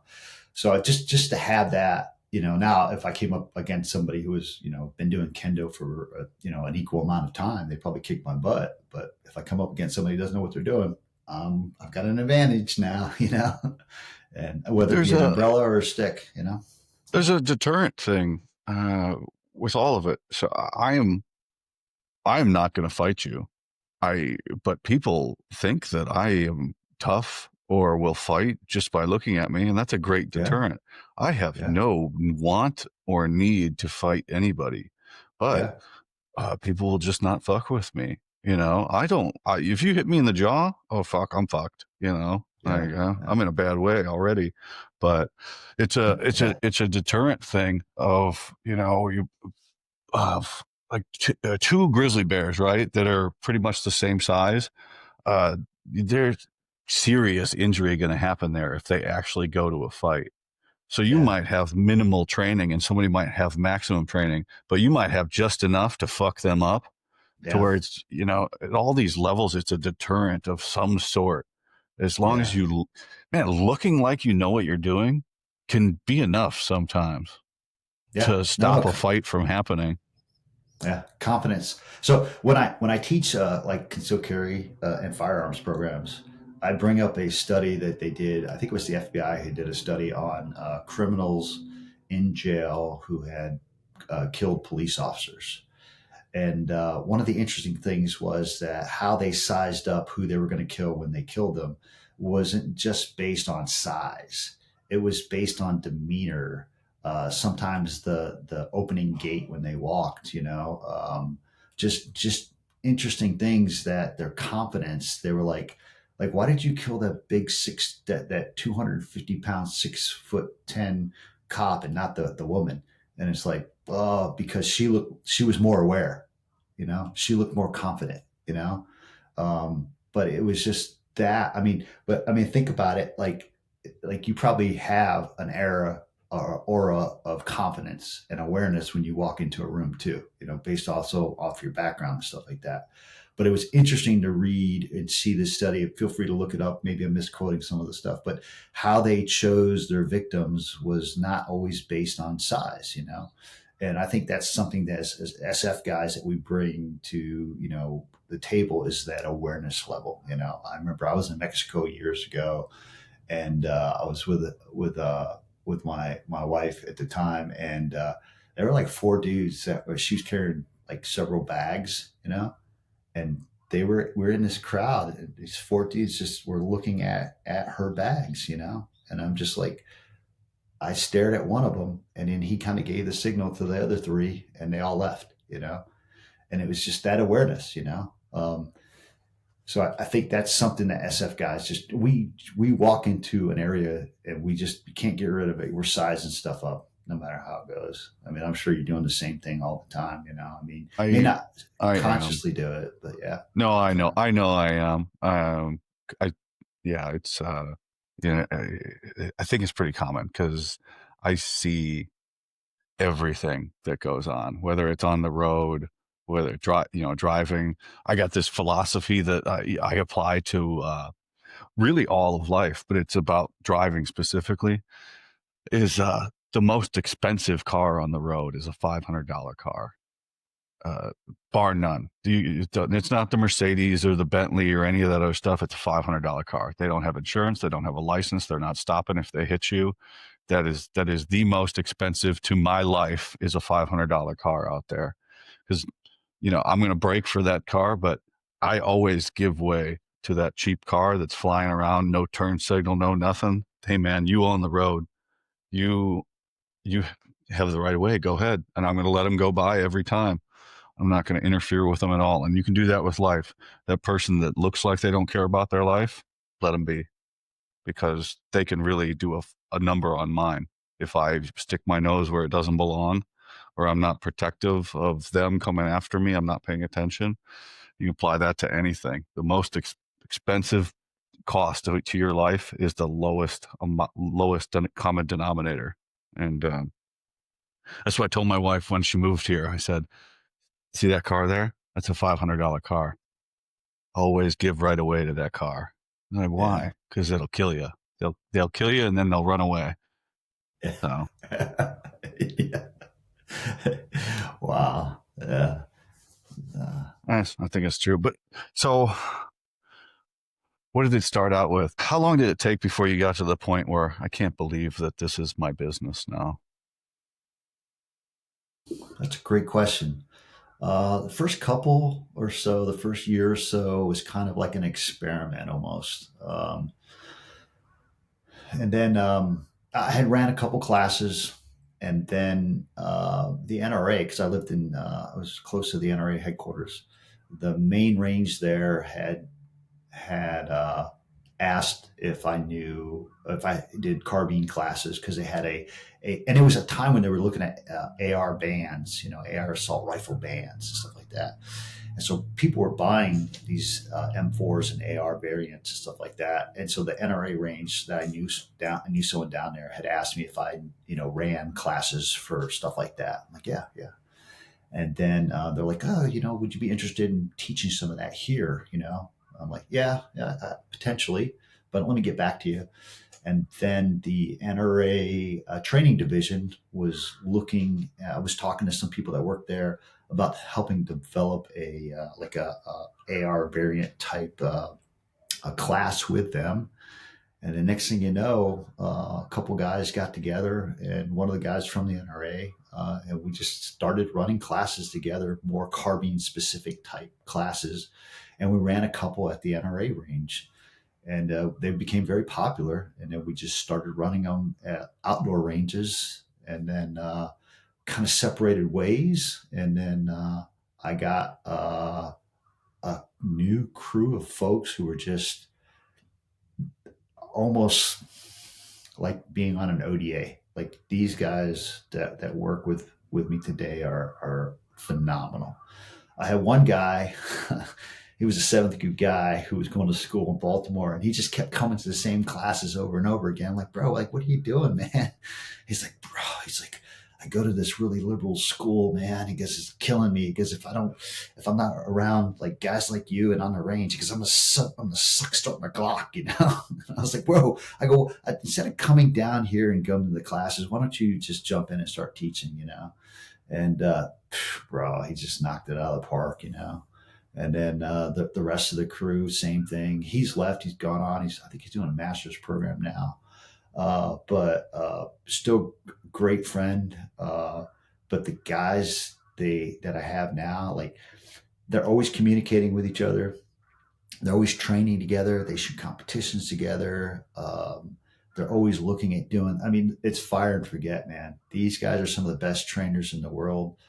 And they're not soft, not all of them are soft guys, but they all bring, I mean, such great things to the table. I mean, it's better than an ODA. I got guys at grandmaster level for competition, masterclass shooters, former Ranger Battalion guys, former SF guys. I mean, the list could go on. To some guys who had no military experience at all. But they blend really well together. And when I moved from Virginia to Texas, I was thinking about just shutting the whole thing down. And they're like, no, we got it. We want to keep doing this. I'm like, have at it. And they are green ops, man. It's like I'm just the guy who founded the company. They are green ops. And they're just phenomenal. And I think that's the other thing about SF guys as leaders. We empower folks to do the right thing, and they do. That was my last team sergeant, man. He was great at that. He was just awesome at empowering folks. Like he had the medic run the heavy weapons classes. Like, what the heck. But it was his passion, and he did it better than anybody else. And so that's kind of the thing. If guys, they're always asking me like, hey, what should I do? And I'm like, it's not necessarily I'll give you your left and right limits, but what do you want to do? You want to try something new? Yeah, let's go with it. And they do, and they always knock it out of the park. I can't say enough great things about the guys. I just really can't. That's cool, man, to hear. As I said earlier, you either create your own team or you join somebody Yeah. else's. And that's really when things start to get back to baseline. How's that feel to look at the team that you put together and just think about, God, man, I'm so glad I did this? It almost becomes emotional, to think about it, because it makes me feel small. I mean, they're the ones who have done it. They're the ones who have done everything. And then they're saying, oh, you picked the right team, or you did this, you did that. It's like, wow, but that's what a team is. It's like it's kind of like that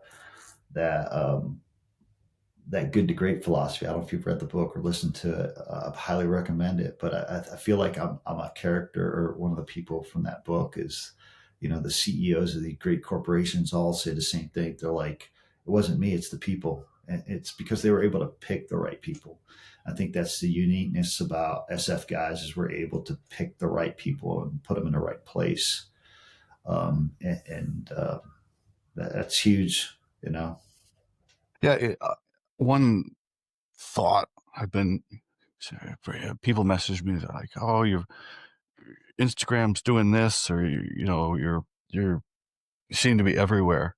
And I, I have there's no employees. It's just me. So I do my work, but it's this like piece of advice that I took from one of my managers. Let's just take care of your salespeople, and then that's all you have to do. And they're the ones that are doing the work. Well, lesser known operators, I'm just me, I'm going to by default become more known, but still nobody knows who the fuck I am. But my pool is made up of people that really, lesser known. That's the whole thing. But I like, these are my guests, and I want to show them to the world. And that's my thing, is the more I take care of my guests, and the more I promote them and everybody that's come on my show, and then keep bringing light to these people that are lesser known, then that's what it is. Like, I take care of the people that take the time to sit down and speak with me. Otherwise, I wouldn't have a show. I wouldn't have any content to put out. There is no lesser known operators. It's just me. And, okay, I got my story, but how many times can you tell that over and over again? But man, I can really get really good at telling other people's stories, and get a lot Yeah. better at that, and speaking, and then help them out. And then if you get a book, or you got a business or something, you can come back and see me, and we can talk about it some more. That's awesome. Yeah. I'm so Yeah. excited about that part. One thing that we are famous for is it's never enough. It's never enough. You're always wanting more. But I'm very careful that when I do something that I'm proud of, I crack a root beer. I have a root beer, and I celebrate, because we drank too much. We drink when we're sad. We drink when we're happy. We drink when Yeah. we're in the best shape of our lives. We drink when the worst. We do everything we can to make whatever situation we're in worse. And now I crack a Sprecher root beer, and I say, well, you know what? That was a good accomplishment. It's good. Take note of it, and let's move on to the next thing. When did you, as either a soldier or just a civilian, notice that this suicide epidemic was starting? Because I've asked this to quite a few people, and I got a year range right now. But when did you go, what the fuck is going on around here? I think that had to be, I think about 2012 is when I started noticing it. I think around 2011 or 2012 was when I started seeing it, like affecting me as far as the people that I knew. I mean, it was different because before that, people that were dying, they were dying in combat, or, dying of, stupid shit like crossing the road when they were drunk or something like that. But as far as taking their own lives, I think it had to be around 2011, 2012 was when I started noticing that, you know. It's a little later than everybody else, but different situation. You were already out of the service and things like that. That's just, Yeah. I'm I'm starting to piece together, how did we get here, which isn't Yeah. important. It doesn't matter we're here. We got to deal with what Yeah. we're here.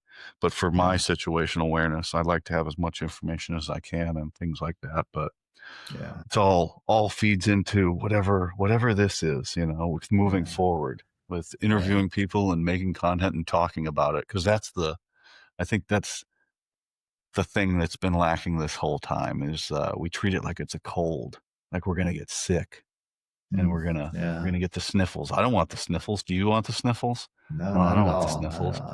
That's Yeah. how we that's how we treat it. Like somebody's gonna sneeze, Yeah. and we're going to get the suicides. It's Yeah. It's Yeah. but I think Yeah. there's no stopping it from being um and then the flip side of it, you got to stop it from becoming this mainstream tagline as well, though. Yeah, Which is yeah. No, I don't know how to address that. I said that before in some social media post, something about people like almost celebrating it. Like, hey, I'm like, look, it's like we should, I mean, and maybe came across the wrong way. It's like we're not taking anything away from the person that did it, but I mean, what they're doing is like, look, dude, murder is bad. I don't give a fuck if you're my best friend. You murder someone, that's wrong. Okay, you kill yourself, you murdered yourself. Okay, that's wrong. Let's not forget that. People start feeling sad. There was no way out. Blah blah. Poor. Look, dude. I don't know. Just it's not a good thing. Period. But my buddy that did it, fuck him. Fuck him for doing that. Because he didn't just hurt himself, he hurt his family. He hurt the rest of us. Still good dude, but what he did was wrong. We just can't get over that. Why? I don't know.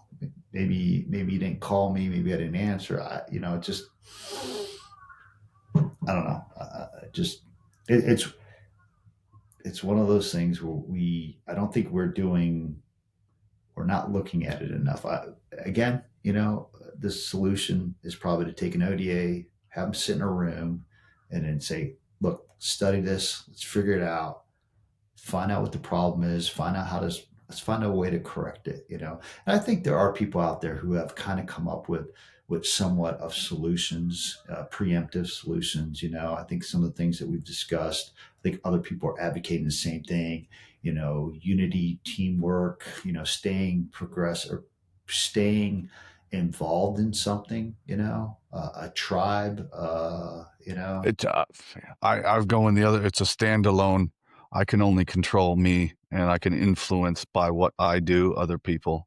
I have to be as good as I can be, or could have been in uniform, or could be as a civilian.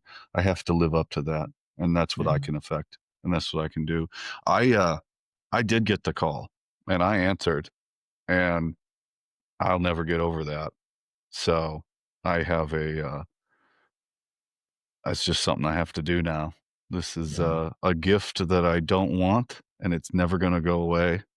And I have to do something about it to keep some sort of hope for people in the future that I don't even know. yeah. Well, that's good. I think it's valid. I think it's definitely something that needs to continue. If you look at, I think Matt Larson, he's the guy who created the combatives program for the military. He works at West Point. He's written a couple articles on like tribe and stuff to keep people from kind of ingrained in doing something different, or to keep them from feeling lost. I think that's important. But like you said, I mean, at some point, you're not going to always have that. No matter, you may move someplace else, you may have to do stuff as an individual. But I think having more knowledge about it, maybe a little bit more research on resiliency and stuff like that. Um, but I mean, in my opinion, it's not just one thing. It's going to be in general a bunch of things. It's going to be toxicity maybe from other people, bad luck as far as maybe employment, maybe health, maybe other family problems or issues. And if they all hit at once, I mean that's it's kind of like the perfect storm almost. But then there are other times when there are indicators. I mean, we talk about like alcohol. I mean, or whatever stimulant or whatever thing that you're abusing. I mean, we self medicate, thinking that's going to solve everything, but it just makes it worse. I mean, I'm not a total teetotaler. Teetotaler. I mean, I still drink every now and then, but for several years I didn't drink anything. And it just, man, what a wake up call that was. it's just that's in my opinion one of the biggest things. Is just if you can stay away from alcohol, or at least curb it. I I think think that's that's gonna change a lot. over 50% of the problem, if not more. But yeah, it's a heavy, depressing subject, and I've the reason we're putting it, I've been moving because I've changed the ending of the show, and I've come up with a couple different things. The reason I put it at the end, it's very difficult to talk about, but the fucked up thing, I'm not going to get any better at talking about it to other people without fucking doing it on here. Yeah, And I've gotten pretty good at talking from this show, and I have to practice at this. And if I practice with it on here and I practice talking to people that know exactly what I'm talking about, then I'm going to get more information on it. I'm going to get better at talking about it. Unfortunately, get more comfortable at talking about it, but then I can do more. I can yeah, do more, which is what I want to do. And it's yeah, very heavy, very depressing subject, but somebody somebody has to do it, and I feel like it's me. So, yeah. No, no. I you mean, know, and think about like in the world that we worked in, the world that you still have access to. We have psychologists that study performance. We have psychologists that studies characteristics of people to get from point A to point B. And then maybe you can use those same people to say, hey, what are the better resources for psychology to maybe attack this particular subject that we're talking about. And maybe they could point you in the right direction. Maybe they could even have people come on your show and maybe discuss some of those things. I mean, that because I've just I not long ago I talked to a couple psychologists that work in special operations that do the selection processes and stuff like that. It was amazing to dig, just blown away. But I mean, they have such insight, and some of the books that I talked about, they were like, "Oh, those are books we recommend reading," before going to selection and stuff like that. I'm like, oh, okay, so I'm on to something. But and that's something I never discussed with them. And if I ever see those folks again, I might ask them some of those questions. But I mean, they dig so deep into what's it take to become an operator. Or maybe they can also dig deep into, hey, what's it take to save an operator's life. Um, but yeah, I'm going to find out. Well, I'm going to do the best I can anyway. You never get all the yeah, way there and you figure something yeah, out. But all right, man. Well, I'm going to wind things down here. I'm going to get to bed or go check out or go shovel the driveway. But the way we're wrapping up the show now is, you have your thing. You got green ops and you got your thing going forward, and that's going to. What do you hope to do with your thing moving forward to help out society or to better your life? I think the biggest thing for green ops for training wise for me is to look at giving people the same level of training that would be necessary for like soft people. I mean, you don't have to be a soft operator to get this kind of training. I think it's important that everybody have the right to defend themselves, regardless of if they're an old lady, an older person, or a younger person that wants to conceal carry. And I think that they should have a certain level of proficiency that is exceeds that of law enforcement and military, which is very easy. If you think about like most police academies have like a 40-hour program for firearms and then a once a year annual qualification. I think it's simple. If you take a 2-day class every year, you'll eventually exceed that capability of most law enforcement people. And it's just a matter of educating the public that, hey, you can become more proficient because the firearm standards in law enforcement are atrocious, atrocious. And I think the other thing is that they have certain immunity for law enforcement that civilians don't have, and that's something people don't think about. And I think that if they had the knowledge and education that they could become, because they're going to be held at a different standard in court if they have to defend themselves. I think the more training that they have, the more education, the better they can be to not only defend themselves, but their loved ones and those who need it. And it's really what it's about to me is for people to be able to defend themselves. That's the key thing for me. Um, and you know, not just firearms. I mean, we believe in the whole complete combatant type attitude of if you're going to carry a gun, you should probably carry a knife. If you're going to carry a knife or a gun, you should probably know some type of martial art or combatives. And if you're going to do that, you're going to take someone's life, then you probably need some medical training too. So I think it's important, but I don't think it's overwhelming. A lot of people look at it as potentially overwhelming, but take a weekend instead of going and going to play a round of golf. Maybe take that weekend and do a medical class, maybe some CPR. And I think it'll turn out better in the end for everybody if we all have basic skills. Knowledge is power. Mhm. Who knew, right? Yeah, yeah, The more you know.